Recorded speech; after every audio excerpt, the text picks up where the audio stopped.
Hey guys, this is how to chat on Duolingo.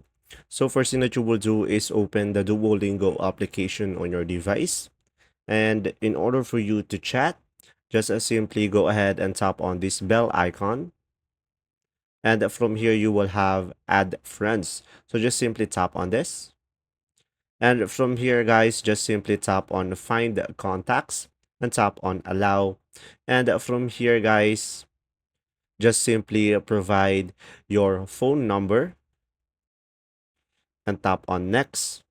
And after that, a 6-digit code will be sent to you. From here, just simply provide the code, tap on next.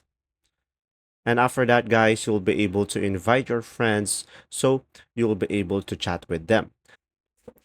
And another option, guys, is you will have here connect to Facebook.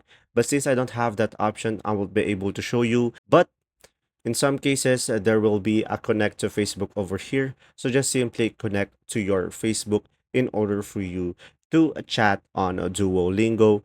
Or lastly, you can tap on invite friends and you can tap on a text message and you'll be able to select who you are going to chat with. There you go, guys. Just simply connect your Duolingo into a Facebook and you should be able to chat on it. There you go. If this video was helpful, please like and subscribe and thanks for watching. See ya.